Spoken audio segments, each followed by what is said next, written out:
¿Te acuerdan que hablábamos cuando incluso veíamos anatomía y después en el tema de fisiología del embarazo?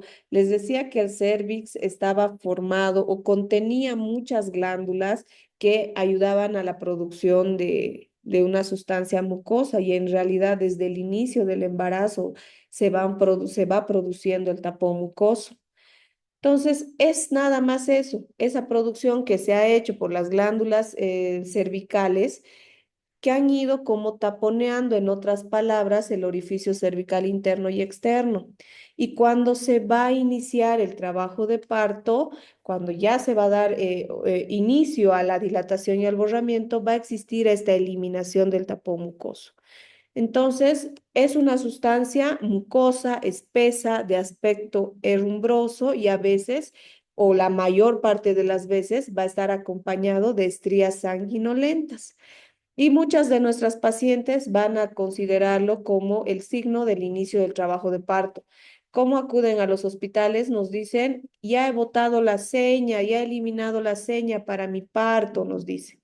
Ellas lo ven de esa forma porque todo, ellas lo relacionan con el inicio del trabajo de parto.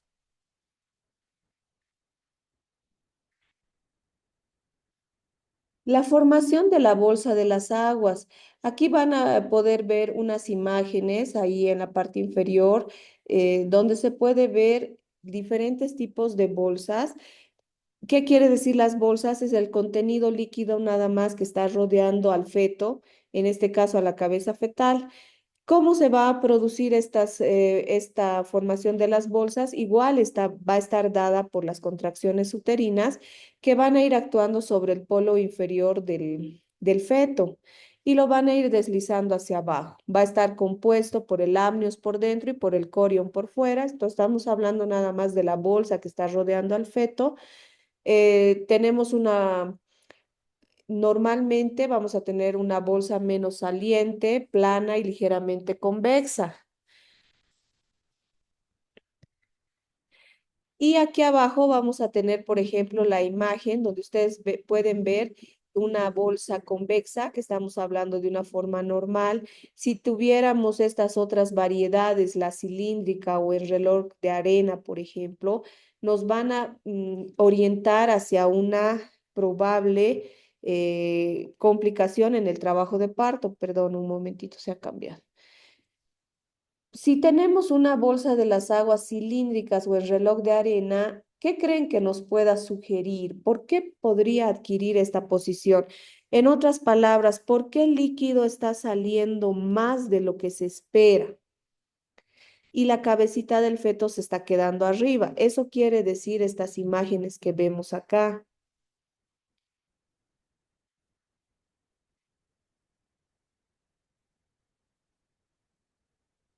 ¿Qué les haría pensar a ustedes?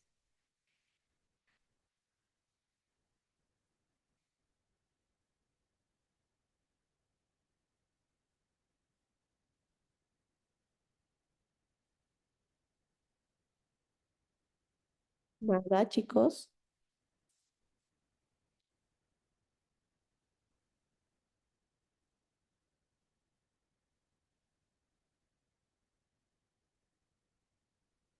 ¿No les sugiere nada? Doctora, perdón. Doctora. Sí, te escucho. Es que, ¿puedo volver a repetir o no te escuché muy bien? Sí, claro. Lo que les preguntaba es, aquí abajo tienen una imagen. Tenemos que la forma convexa es lo normal, como debería presentarse la bolsa de las aguas. Ahora, al lado de la forma convexa tenemos una forma cilíndrica y una forma en reloj de arena. ¿Por qué creen que el líquido amniótico sale más o se presenta más con relación a la cabeza del feto? ¿Por qué sale más líquido? ¿En qué tipo de paciente se puede presentar esto?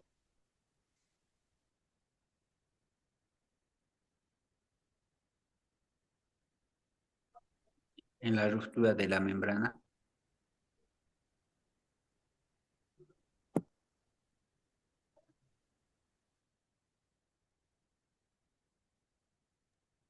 Si se hubiera roto la bolsita, ya no tendríamos esta disposición. En realidad el líquido ya estaría saliendo y no se observaría esto. Pero en las pacientes que presentan estas disposiciones, generalmente estamos hablando de fetos macrosómicos.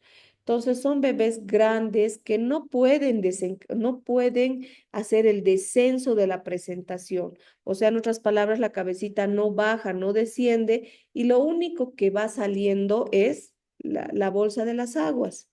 Entonces, cuando ustedes tengan pacientes y hagan valoraciones y lo único que lleguen a tocar abajo es la bolsa y ponen la manito y la cabeza está muy, muy arriba, entonces en ese caso tienen ustedes que sospechar en fetos macrosómicos con cabezas grandes o fetos, por ejemplo, que tengan doble o triple circular de cordón que no puedan descender. Entonces, como las contracciones uterinas están haciendo la fuerza, el esfuerzo para poder descender a la presentación, lo único que va a descender es el líquido amniótico. Entonces, en las valoraciones que ustedes hagan, siempre tienen que tomar en cuenta esto. ¿Cuál es la función de que se forme esta bolsa de las aguas? Uno, que nos va a ayudar con la misma dilatación. La bolsita al empujar hacia abajo nos va a permitir que se dilate con mayor facilidad el cuello del útero y por otro lado va a proteger a la cavidad del feto, donde está bajando el feto y obviamente va a impedir que ingresen ciertos patógenos, lo va a proteger de los gérmenes que pueden estar en la vagina, por ejemplo. Doctora, Y al final doctorita, del ¿le puedo periodo, hacer una pregunta? claro que sí. Sí, una pregunta, o sea, acá, y lo que es el encajonamiento, supone que es la última parte del trabajo de parto. El encajonamiento o sea, ¿no se encaja bien o encaja bien estos niños macrosómicos? Es mi duda. O sea, ¿ha No, encajado o no ha encajado no va a de los encajar, macrosómicos? no encaja. ¿Ah? Muchos de los Ah, no niños, en encaja. realidad los niños macrosómicos no deberían ir a parto. Sí, podemos sacarlos por parto, sí, pero estamos hablando ya de distocias de la presentación. Estamos hablando de que ese bebé puede sufrir al momento de nacer y puede ser que logremos sacar la cabeza, pero donde va a haber mayor dificultad es a nivel de los hombros. Entonces va a ser una distocia de hombros y no va a poder salir. Estos bebés generalmente no encajan, por eso adquieren esta disposición las bolsas de las aguas, cilíndrica o el reloj de arena, porque el bebé no encaja. O sea, acá Salí. todavía se puede ver lo que es el peloteo. ¿Perdón? Acá se puede ver el peloteo todavía, ¿no? Sí, De sí, la sí, cabecita. claro que sí. Vas a poder Doc- ver. Y doctora, en este caso, si llega a parto normal y nos damos cuenta de esta situación, entonces entraría con la epicio o cambiaría para cesárea. Mira, si se confirma que se trata de un bebé macrosómico y ustedes ya están en un periodo expulsivo, pero el feto está todavía arriba, o sea, no ha encajado, se toma la opción idealmente de pasarlo a cesárea si hay la posibilidad. Ahora, si lamentablemente así pese, porque estos bebés tarde o temprano, aunque se tomen 2 horas, 3 horas, van a terminar encajando, van a terminar descendiendo la vagina. Y probablemente la cabecita sí va a salir, chicos, va a salir. Pero ¿dónde es el problema mayor? A nivel de los hombros.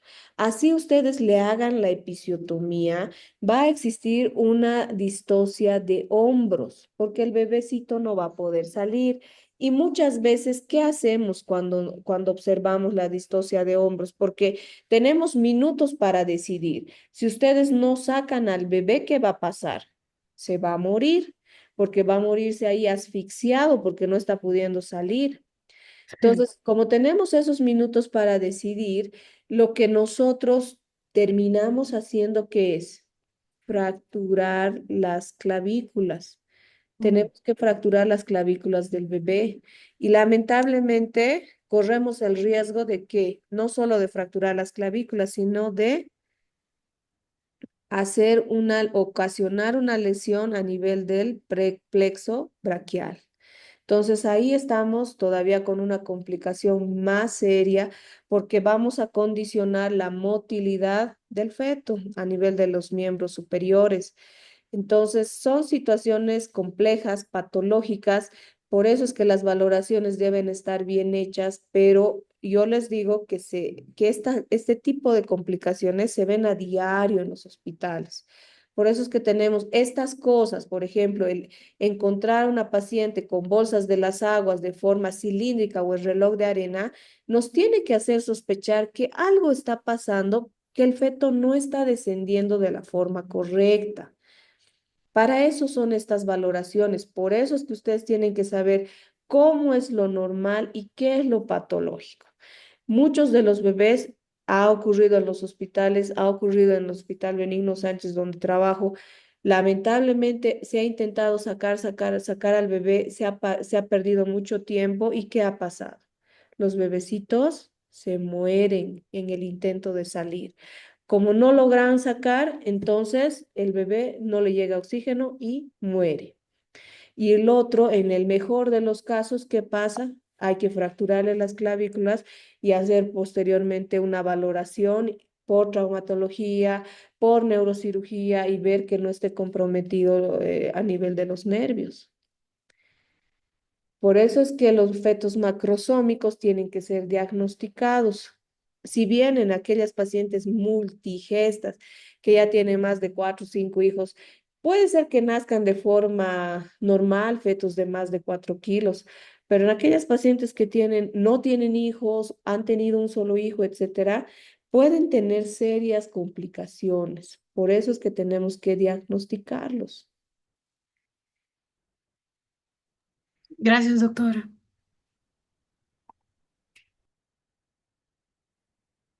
De acuerdo al tiempo que se rompa la bolsita, vamos a darle diferentes nombres. Tenemos a una rotura prematura de membranas cuando se produce antes del inicio del trabajo de parto, independientemente de la edad gestacional. Puede ser un embarazo de término como no. Hablamos de una ruptura precoz cuando ya se ha iniciado el periodo de dilatación, pero no se ha completado, o sea, no ha llegado a 10 centímetros de dilatación. La ruptura tempestiva u oportuna es cuando ya ha habido una dilatación completa y se produce en ese momento la ruptura de las membranas.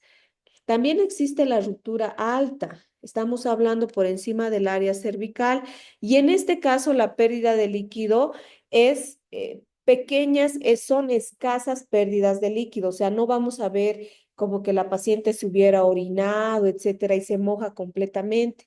En la ruptura alta, la pérdida de líquido es de poco en poquito. Va saliendo pequeñas cantidades, pero siempre la mamá va a referir sentirse húmeda. Esa es una ruptura alta. La ruptura falsa o doble de saco ovular se produce cuando se ha producido la ruptura del corión, pero el amnio sigue íntegro. Y también va a existir salida de líquido, pero va a ser escaso. La ruptura artificial es cuando nosotros vamos a utilizar un material para poder romper las membranas.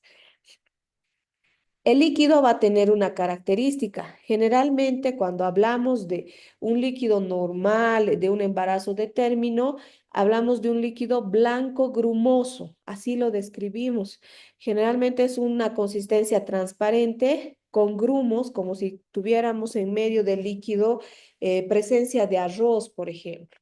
Esa es una consistencia o una característica normal del líquido amniótico. Pero si encontramos un líquido verdoso, vamos a hablar de meconio. Y si hablamos de meconio, vamos a relacionarlo generalmente con sufrimiento fetal.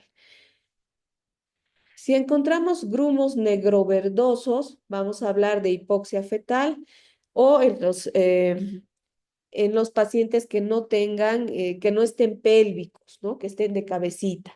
En borra de vino quiere decir que generalmente el feto ya está muerto dentro de la cavidad uterina. Rojo puro es cuando existe algún desgarro o de algún vaso a nivel de la placenta generalmente. y la presencia de olor fétido va a estar relacionado con una infección ovular.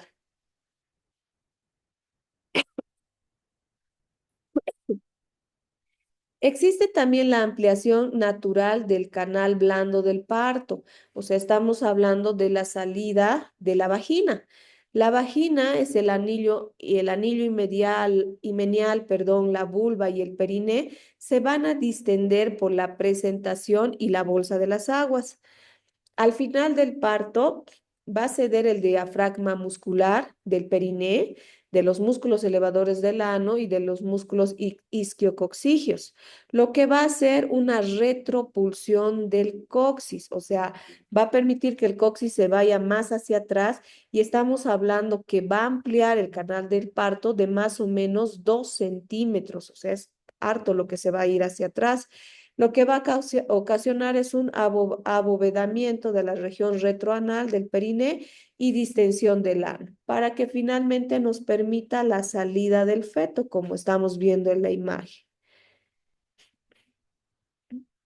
Preguntas, chicos. Ahí ya tenemos, aquí tenemos el nacimiento del feto.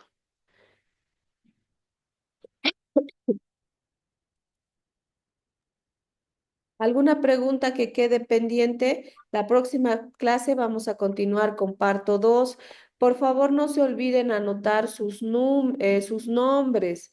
El video va obviamente a la coordinación y son ellos los que les van a poner la asistencia de esta clase. Ya, doctora, muchas gracias. ¿Dudas, preguntas? Si no hay ninguna duda o pregunta, chicos, los veo el próximo miércoles, que me imagino que ya las clases van a ser normales. Por favor, ya vayan repasando los temas porque estamos cerca de nuestro parcial y si se han dado cuenta van a entrar varios temas. Ya, doctora, muchas gracias. Que tengan buena noche, chicos. Vos también, doctora. Gracias. Buenas noches, doctora. Buenas noches. Doctora.